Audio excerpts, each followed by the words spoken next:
Asia has always played a very important part of my life. I went all the way through high school in Seoul, Korea. I lived in Korea for 4.5 years.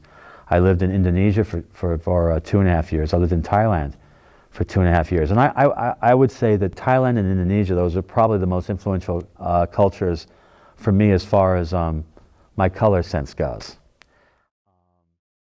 I seem to really gravitate towards the more tropical kind of feeling and vibe. And again, that's after all all those crucifixion paintings in Europe.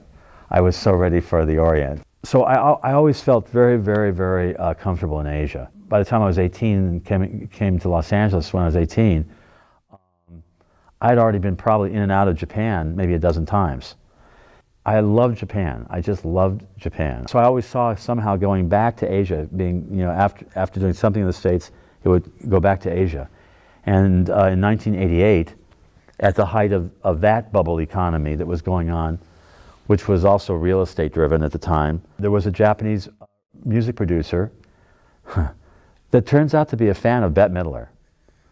And he saw that album cover that I did for her in '82. And he said he vowed to himself, whoever the artist is that did this album cover, one day I want to work with this person. And so 6 years later, he was in LA doing a music video for some Japanese pop star, and he looked me up. And he came over to my studio, and within that year, I was having a huge show at the #1 exhibition space in Tokyo. I had 10,000 people there in 4 days. And this guy spent a fortune on promoting me in Japan. And I had a fabulous 5-year run there until the bubble burst, and it burst.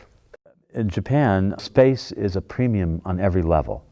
So, big paintings, big works don't work in Japan. You have to do it accordingly.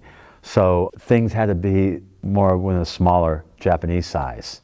Since I was always enamored by the American bigness, it was trying to be big again, but in a small physical way. You can still be very, very big, but in a small way, you can still be very big. This was in '92. Since I'd been involved with music business, MTV seemed to be a natural progression for me. I got a phone call from this producer in New York asking me if I would like to paint this basketball court actually on the floor for a special celebrity benefit game that they're going to televise. And I said yes. It turned out to be UCLA's Poly Pavilion. And it was a center court, and for that month, MTV had rented UCLA Poly Pavilion for the MTV Video Awards. So when producers came up with this idea to make a set out of the floor. And then on top of that, it was on MTV. They replayed that show ad nauseum. It's like in that year, 92-93 season, it was like the most replayed show. I get this back now all the time from kids who were like 14 or 12 at the time, and now they're art directors. Now they're working, in companies, and they say, well, you did, because that was the only floor. There's no competition. If anybody's talking about a painted basketball court, that's the only one. In 2007, I had a phone call. It turns out that within the classical music world, they're having a hard time replenishing audiences for classical music specifically. So they're trying to come up with different programs, to kind of create live music videos to try to bring in an expanded audience for classical music. So this was part of a premiere season that they came up with, and I was asked for this one show, there were 2 artists, myself from Los Angeles and another artist from New York, and we each had one act, and to do whatever we're doing, painting or illustrating to a specific piece of music. I was the second act, and my piece of music was Maurice Ravel's The Mother Goose Ballet. So the piece was exactly 36 minutes long, and then I knew as a person from theater, I saw this as an actual physical piece, which I then proceeded to perform or to strategize like a military operation, because 36 minutes on stage is a very long time to paint a painting with the objective that once you make that first brushstroke down with that first note of the music, The objective then is to end with the last brushstroke with the very last note of the crescendo. And to go for that, there's no improvisation, there's no wiggle room. Because in the classic music, musicians, they're exact. And you either get it or you don't get it. As a theatrical point, as an exclamation point, you end on that last note. So I came up with this concept of these four, I think there were 4 dancing geese, all on toe. Mother Goose Ballet, they're all in tutus. And, but then this is a painting that was 8 feet tall by 28 feet long, done on paper with tempera paint. But then it was all about doing it, executing it exactly 36 minutes. So 36 minutes randomly is a long time to try to abstractly realize where you are time frame wise. So there was a director for this thing, and when I got there, I had I had my concept down, but I still hadn't come up with how do I take time down to where I have a better idea of what I'm working with. So that director, she came up with this idea, which was a deciding factor that made this act work, which was to have somebody off stage with cue cards with numbers on them, so that I could, from far away, I could see 15, 5, 10, 4. So I had a better idea of what time I was working with. And in the execution of the art piece itself, I did it in such a way that I tried to keep the audience guessing for as long as I could until they started actually seeing, because it was too big for it to be the type of thing that people would see it within a couple seconds or something, and all go, oh, and have a unanimous gasp. It was still too big for that. But for myself personally, I felt as a producer, director, performer, that I just couldn't be up there painting with my back to the audience for 36 minutes because they can't actually see a lot of stuff you're doing anyway. I try to cheat, for the audience when I could. But so I felt that the only thing then I had to work with as far as a show then was my body and was the back of my body. So I felt that it was very, very important to somehow move and to somehow internalize the music through my body. Now, I only had 1 dress rehearsal with the orchestra, and then I had 2 performances. It was an 87-piece orchestra. And before I got there, I didn't even know, just as a human being, what that experience was going to be like, to be in a bubble with 87-piece orchestra on stage. I didn't know if I'd have a heart attack or something, of what just physically had never had that experience before. So I did find that it was very soothing, and somehow all my experience in my life came together in that time. I had a fantastic experience up there painting with the orchestra, completely aware, like as an actor, the worst thing, is to see yourself from the outside, because you become self-conscious, and that's when you have problems. But this was a situation where I was performing, but my back was to the audience. So in a sense, it was a very private thing. I was painting for myself. I had a plan. I had cue cards, so I had a better idea of the numbers, and I knew how to make it more exciting. I tried to time it out, so I'm doing one color by the pot and picking it up, so the audience is continually thinking, is this guy going to finish? Is he not going to finish? Is he going to finish? So to create that kind of dynamic in there. But all the time, I was up there crying. I was crying because it was a real blissful to have 87-piece orchestra playing for you, and like you're involved with them at that one time, as a moment, as a life moment.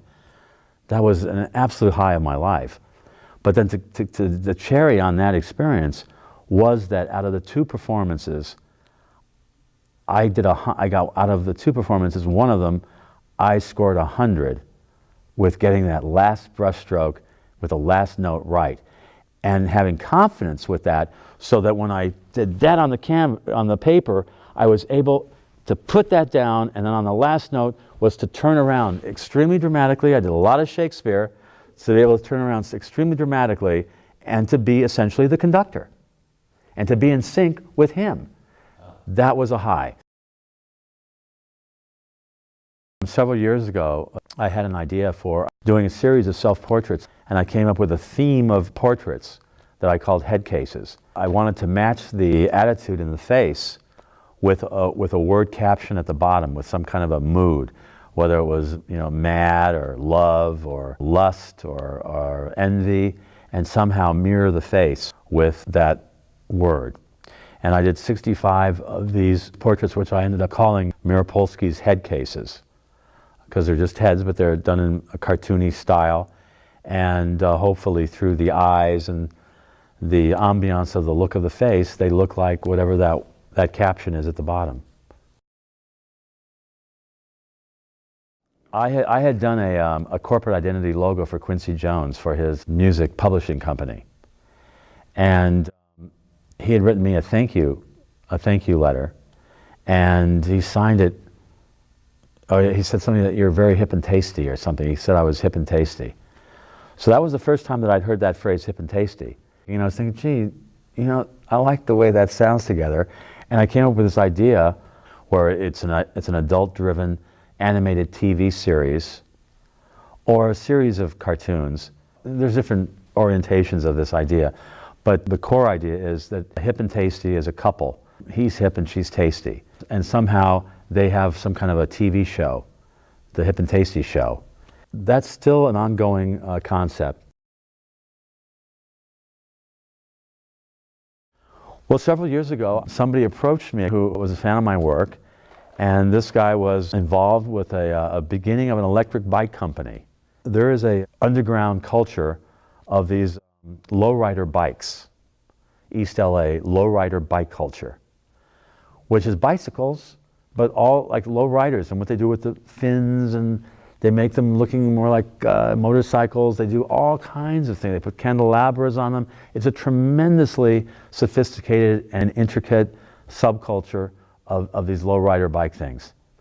So he had an idea, and he designed an electric bike as a marketing bike, and he commissioned me to paint this bike, and he wanted to call it the Captain America bike.